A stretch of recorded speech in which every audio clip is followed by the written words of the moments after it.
Salut les amis, c'est Lily Rose et bienvenue sur ma chaîne. Dans la vidéo d'aujourd'hui, je partage avec vous une découverte qui pourra vous aider à doubler, voire à tripler la pousse de vos cheveux. Mais avant, si vous n'êtes pas abonné à ma chaîne, je vous invite fortement à le faire en cliquant sur le bouton abonne-toi qui s'affiche juste en bas et appuyer sur les petites notifications qui vous permettra de ne rien rater de mes futures vidéos.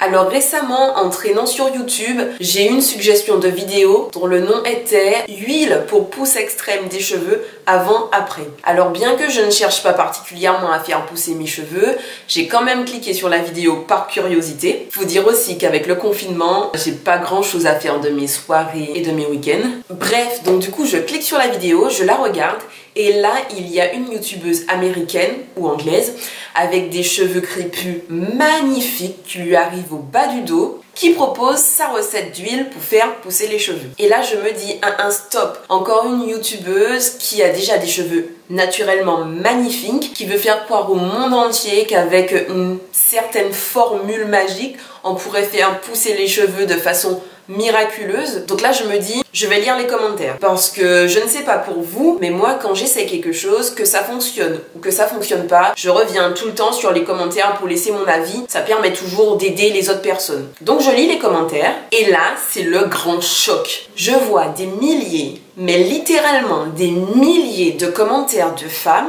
qui donnent des avis hyper positifs sur cette recette. Il y a des femmes qui expliquent qu'elles ont doublé, voire triplé la pousse normale de leurs cheveux. Il y a même un commentaire qui dit moi j'ai pris 5 cm de cheveux en 2 mois. Il y a même un commentaire aussi, c'est le témoignage d'une femme qui avait une partie d'alopécie, donc une partie de son crâne où ses cheveux ne poussaient plus, et qui disait qu'avec cette formule, elle avait réussi à refaire pousser ses cheveux. Là, tu te dis, c'est quoi ce truc?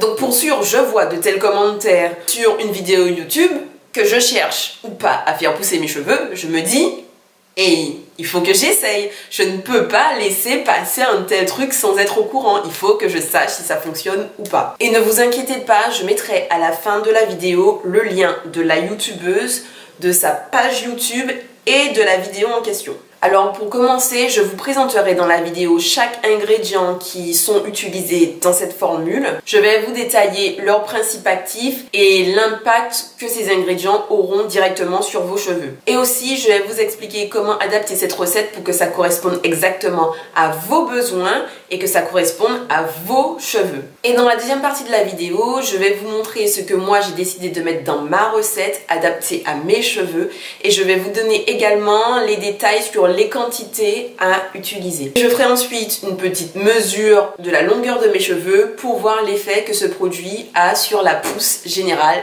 des cheveux. Alors voici les ingrédients qui sont utilisés dans cette recette. L'huile de coco. Alors cette huile possède de la vitamine E, de la vitamine K et même du fer. Elle permet d'accélérer la pousse des cheveux et aussi a des propriétés antiseptiques et anti-poux. Le deuxième ingrédient que l'on va utiliser, c'est le fenugrec. Le fenugrec serait l'ingrédient miracle de cette recette. Donc dans tous les cas, vous devez l'avoir dans la recette que vous allez adapter à vos cheveux. Il s'agit de petites graines très riches en vitamines et en protéines. Le fenugrec est également source de calcium, phosphore, fer, soufre et de magnésium. Le fenugrec contribue à freiner la chute des cheveux, à stimuler la pousse des cheveux. Il permet aussi de nourrir le cuir chevelu, de combattre contre les pellicules et de renforcer les cheveux à la racine. Donc là, on peut se dire que c'est l'ingrédient qui fait salade, ketchup, oignon, mayo, moutarde, dans ton sandwich grec quoi, t'as tout. Bref, et cette plante elle est très connue, notamment par les femmes indiennes qui l'utilisent de manière fréquente et depuis des années voire des siècles dans leurs produits capillaires. Donc ce n'est pas une découverte, mais c'est quelque chose dont on n'est pas au courant. C'est une découverte pour moi, mais à ce qui paraît, il y a des femmes qui à l'autre bout du monde utilisent ça depuis des siècles et sont au courant que ça fonctionne quoi. Le troisième ingrédient que l'on va mettre dans cette recette, c'est l'huile d'olive. Donc l'huile d'olive permet de limiter la production de DHT, qui est l'hormone principale responsable de la calvitie. Cette huile permet aussi de stimuler la circulation sanguine et donc la pousse des cheveux. Le quatrième ingrédient que l'on va mettre dans cette recette, c'est l'huile de ricin. Donc je pense pense qu'on n'a même pas vraiment besoin de présenter l'huile de ricin. C'est une huile qui est très connue pour stimuler la pousse des cheveux. Dans mon cas, je ne l'utiliserai pas dans ma formule parce que j'en ai tout simplement pas chez moi. Période de confinement oblige, je ferai sans. Le 5e élément qu'on va ajouter dans cette formule, c'est des huiles essentielles. Donc, concernant les huiles essentielles, je vous conseille fortement d'utiliser les huiles qui vous conviennent, que vous aimez. Je vais vous présenter les huiles qui sont utilisées dans la recette originale et les huiles que moi je vais mettre pour mes cheveux. Alors tout d'abord, il est conseillé de mettre de l'huile de menthe poivrée. La menthe poivrée est capable de stimuler la circulation sanguine dans le cuir chevelu. Cette huile permet d'améliorer la texture générale des cheveux et de limiter la casse. Dans la recette originale, la youtubeuse utilise également de l'huile d'arbre à thé et aussi de l'huile de rose. Dans mon cas, je vais utiliser de l'huile d'arbre à thé, mais à la place de l'huile de rose, je vais mettre de l'huile de lavande. Dans tous les cas, le but de ces huiles sont vraiment de stimuler la circulation sanguine au niveau du crâne et ça va stimuler la pousse des cheveux. De plus, pour un aspect antiseptique, antibactérien, anti-cheveux qui démangent, je conseille fortement d'utiliser l'huile d'arbre à thé et l'huile de lavande. Le dernier ingrédient qu'on va mettre dans cette recette est la poudre de henné. Donc la poudre de henné permet de réguler le pH du cuir chevelure et de rendre les cheveux plus forts. Aussi, le henné apportera beaucoup de volume à vos cheveux. Si c'est quelque chose que vous recherchez parce que vous avez les cheveux un peu raplapla, il faudra introduire cette poudre dans votre formule. Dans mon cas, j'ai déjà pas mal de volume dans mes cheveux et je ne cherche pas à en rajouter.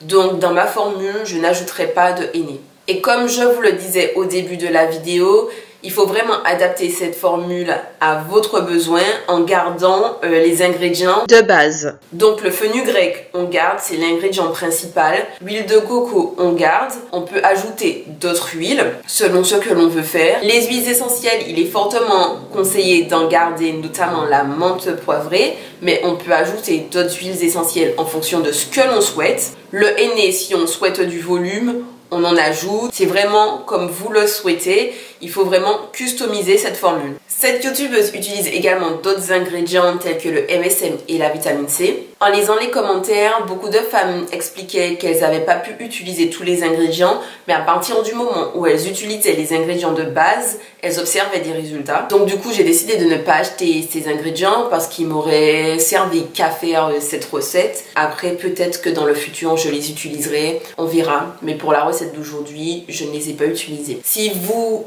souhaitez utiliser quand même le MSM et la vitamine C, il faut introduire une petite cuillère de vitamine C et la même quantité de MSM que vous allez introduire de henné.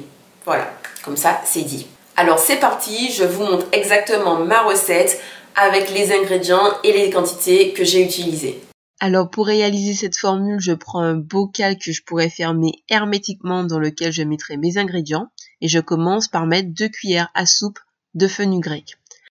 Ensuite, je viens ajouter mes huiles végétales et je commence par 3 cuillères à soupe d'huile de coco, 3 cuillères à soupe d'huile d'olive. Je mélange bien tout ça et ensuite je viens ajouter mes huiles essentielles.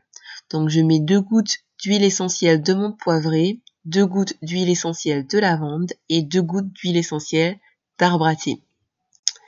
Et je mélange tout ça et je ferme. Donc il est conseillé de laisser l'huile maximum 4 semaines en contact de la poudre de henné et du fenugrec. Donc voici mon huile. Progressivement, ce que je vais faire, c'est que je vais remplir ce petit tube. Et puis je pratiquerai mon application avec ça. Donc pour vous expliquer globalement ce que je vais faire, au début de la semaine, je vais rajouter un peu d'huile dans mon tube. Avec mon tube, je vais appliquer l'huile directement sur les racines et sur mon cuir chevelure. Et je vais venir masser mes cheveux pendant à peu près 5 minutes. Et ça, je le ferai 2 fois par semaine. En milieu de semaine, donc probablement le mercredi, et en fin de semaine avant de faire mon shampoing. Et puis je vais vous retrouver dans 1 mois, et ensuite dans 2 mois, et ensuite dans 3 mois, pour vérifier l'impact de cette huile sur la pousse des cheveux. Donc on va faire un length check, donc une mesure de la longueur des cheveux maintenant. Donc on commence le length check. C'est parti. Alors pour l'arrêt du milieu, je vais prendre globalement comme ça, j'ai pas de miroir, j'essaie un peu de voir dans la caméra à quoi ça ressemble. Si je tiens mes cheveux, on voit qu'ils arrivent juste là. Alors faut dire que j'ai coupé aussi mes cheveux récemment. Donc le point positif, c'est que tous mes cheveux sont potentiellement au même niveau. Donc ça va être très simple pour voir si j'ai vraiment une pousse ou pas, parce que mes cheveux sont vraiment tous à la même longueur. J'ai fait cette coupe de cheveux il y a à peu près une semaine ou deux, durant le confinement encore. On s'amuse comme on peut, hein. Et voilà. Donc là, hop, si je mets la tête bien droite, ça arrive là. Et si je prends les petits cheveux de derrière, ça arrive là. Et si je prends cette mèche là de derrière, hop, hop, hop, ça arrive là. Je vous ai tout dit par rapport à cette recette. Si vous comptez la faire, n'hésitez pas à prendre une photo avant et une photo après pour pouvoir comparer vos résultats. Aussi, si vous essayez cette recette et vous voyez que ça fonctionne, n'hésitez pas à revenir, le poster en commentaire. Même si ça n'a pas fonctionné, venez et dites-le en commentaire. Le but, c'est vraiment de partager et de trouver des solutions ensemble, tout simplement. Et surtout, pour pouvoir voir les autres vidéos, pour voir si ça fonctionne sur moi, cette recette, n'hésitez pas à vous abonner et à cliquer sur le bouton des notifications pour ne pas rater toutes les mises à jour que je vais faire à ce sujet. Donc j'espère que cette vidéo vous a plu. En attendant, prenez soin de vous, prenez soin de ceux que vous aimez. Bonne journée, bisous. Les copains, j'ai complètement oublié d'ajouter les liens de la youtubeuse directement dans la vidéo, donc je vous mets tout en barre d'infos, sa page YouTube ainsi que la vidéo où elle parle de la recette. Prenez soin de vous et à très bientôt.